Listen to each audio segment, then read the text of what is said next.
Shubha Sandhya, a very pleasant good evening to all of you. Today in this class we are going to learn about noun, gender and how to use have to and has to. So let's start without wasting time. Okay, are you ready? Sir, yes sir, I am ready for your beautiful questions. Okay, first of all let us say, okay, please be quiet. First of all, please tell me what is the definition of noun? A noun is a naming word. It names a person, a thing, a material, a quality, or a group of any kind is called noun. Okay. There are 5 types now. There are 5 types now. Okay, very nice. Now you tell me what is the definition of gender?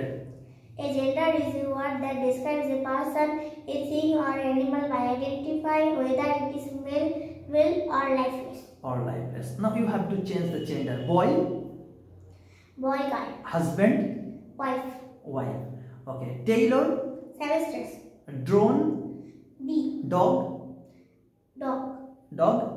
bitch. Brother, sister, mother, father, Okay, very nice. Bullock, heifer, bridegroom, bride. Okay, now very good. Now you have to, তোমাকে কোনো কিছু করতে হবে। আমি বাংলায় sentence বলবো এবং তুমি সেগুলোকে ইংরেজিতে তোমার মতো করে অনুবাদ করবে, কেমন? প্রথমে ইউ হ্যাভ টু, তোমাকে একটি ভালো রেজাল্ট করতে হবে। You have to make a good result. আমাকে একটি ভালো রেজাল্ট করতে হবে। I have to make a good result. আমাকে এটা শেষ করতে হবে। I have to finish it. ওকে, আমাকে এটা ব্যবহার করতে হবে। I have to use it. তোমাকে এটা ব্যবহার করতে হবে। You have to use it. ওকে, তোমাকে এখন স্কুলে যেতে হবে। You have to go to school. ওকে, তোমাকে অফিসে যেতে হবে। You have to go to office. তোমাকে একটা স্মার্টফোন কিনতে হবে।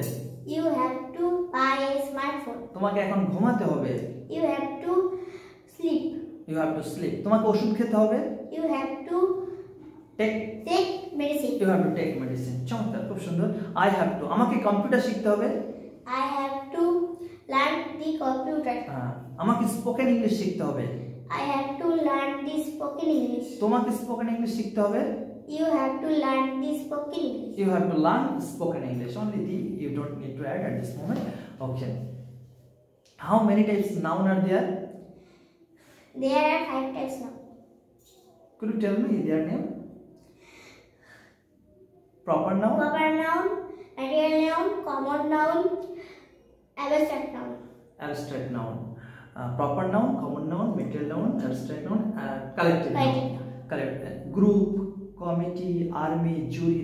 These are collective noun. Water, iron, silver, sugar. These are butter, milk. These are material noun. Okay, very nice. APJ Abdul Kalam, Rabindranath Tagore, Kolkata, London. This is proper noun. Very nice. খুবই গুণী মেয়ে, খুবই প্রতিভা সম্পন্ন মেয়ে। আমরা ছোটকাল থেকেই তাকে যদি প্রপার ওয়েতে গাইড করতে পারি, আমার মনে হয় সে অনেক ভালো কিছু করবে এবং দারুণ ট্যালেন্ট রয়েছে ওর মধ্যে, খুবই সুন্দর। আমি আরও কিছু সেন্টেন্স ওর থেকে জানতে চাইছি। ডু ইউ হ্যাভ মানে তোমার কি আছে? ডু ইউ হ্যাভ, তোমার কি স্মার্টফোন আছে? Do you have a smartphone? তোমার কি বন্ধু আছে? Do you have a friend? ওকে, তোমার কি ল্যাপটপ আছে? Do you have a laptop? তোমার কি কোনো সমস্যা আছে? Do you have a problem? তোমার কি কোনো প্রশ্ন আছে? Do you have a question? Oh lovely. এইভাবে আমরা স্বাভাবিকভাবে অনেক সেন্টেন্সে রেডি করেছে।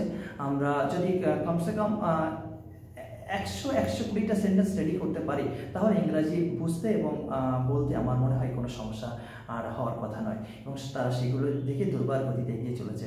আপনারা প্রত্যেকেই এই ক্ষুদে শিক্ষার্থী ভাই বোনদের জন্য আশীর্বাদ করবেন, যাতে করে ইন ফিউচারে অনেক ভালো কিছু করতে পারে, এবং তারাই তো আমাদের ভবিষ্যতের কাণ্ডারি, তাই না? একসময় তারা আমাদের দেশকে পরিচালিত করবে। সুতরাং প্রপার ওয়েতে যদি তাদেরকে এডুকেশনটা প্রোভাইড না করতে পারি, জ্ঞানের আলোয় তাদেরকে যদি আলোকিত না করতে পারি, তাহলে কীভাবে জ্ঞানের বিকাশ ঘটবে এবং দেশকে আরও সুন্দর থেকে সুন্দরতর পর্যায়ে তারা নিয়ে যেতে হবে। যাক, এটা আমাদের নৈতিক দায়িত্ব এবং কর্তব্য। আপনারা সকলে ওর জন্য প্রাণ খুলে আশীর্বাদ করবেন, যাতে ইন ফিউচারে অনেক ভালো কিছু করতে পারে।